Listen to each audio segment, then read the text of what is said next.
ጻዕዳ ወፍ የጌታችን የመድኃኒታችን የኢየሱስ ክርስቶስ ምሳሌ። ይሄ ወፍ በሽታውን ከወሰደው በኋላ እንደሚደክም እንደሚጠቁር ክርስቶስን መስቀል ላይ ደከመ፣ መስቀል ላይ ደቀቀ። ይህን የሚያሳይ ክርስቶስ መስቀል ላይ ሆኖ የሚያደርጉትን አያውቁምና ምን በላቸው ይቅር በላቸው ብሎ በተናገረበት ሰዓት ስለ በደላችን ጠቆረ። እንወደው ዘንድ ደም ግባት የለውም ተብሎ በተገለጠበት መልክ ተገለጠ። ነጭ ወፍ እሱ ነው። ነጭ ወፍ ከራዲዮን የሚባለው ያ ንጹሕ ወፍ፣ ያ ከፍ ብሎ የሚበረው ወፍ፣ በምድር ላይ የተገለጠ ግን ኃጢአት የሌለበት ወፍ መካከለኛ ነው። ከምድር ከፍ ከሰማይ ዝቅ ብሎ የሚበር ነው። ክርስቶስን ከሰማይ ዝቅ ከምድር ከፍ ብሎ የተሰቀለ ነው ያ ነጭ ወፍ። ከዛስ ይሄ ወፍ ብርድ እንዳለ ለ3 ሰዓት ፀሐይ እንደሞቀ ክርስቶስን በመስቀል ላይ 3 ሰዓታት ቆዩ። ስንት ሰዓታት? 3 ሰዓታት መስቀል ላይ ቆዩ።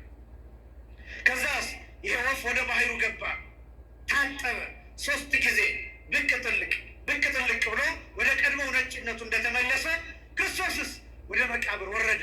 3 ቀንና 3 ሌሊት በከርሰ መቃብር አድሮ ያ ወደ ነጭነቱ እንደተመለሰ ክርስቶስም ወደ ቀድሞው ተመለሰ። ክብርና ምስጋና ለአምላካችን። ወደ ቀድሞው ሲባል ስጋውን ትቶታል ማለት አይደለም።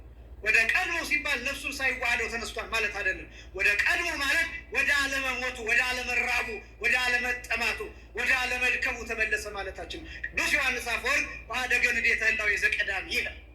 የቀድሞውን የድህነት አኗኗር ተወ ይልና ገብአ ወተመይጠ ውስተ ስብሐቲሁ ወክብሩ፣ ወደ ቀደመ ክብሩ ወደ ቀደመ ጌትነቱ ተመለሰ ይላል። ነጭ ወፍ እሱ ነው። የሰማይ ወፎችን ተመልከቱ ማለት እኔንና እናቴን ተመልከቱ ማለት ነው። እስኪ በሉ እኔንና በሉ እናቴን ተመልከቱ። ይህን ያለው ጌታ የሰማይ ወፎችን ተመልከቱ ማለት እኔንና እናቴን ተመልከቱ ማለት ነው። ለምን? እኛ አልዘራንም። ጌታ ዘርቶን እንዴ በዚህ ምድር ላይ አላጨርንም፣ አልከመርንም፣ አልወቃንም፣ ወደ ጎተራም አልከተትንም። በምንድን ነው የኖረው? በድህነት ነው የኖርነው። እናንተም ድሃ ሁናችሁ ኑሩ ማለት አይደለም። አትስሩ ማለት አይደለም። ሀሳቡ አትጨነቁ ነው። አትጨነቁ። ዛሬ የምንበላ ምንም የለም ብላችሁ አትጨነቁ። ነገስ ብላችሁ አትጨነቁ። ከነገ ወዲያስ ብላችሁ አትጨነቁ። የዛሬ ዓመትስ ብላችሁ አትጨነቁ።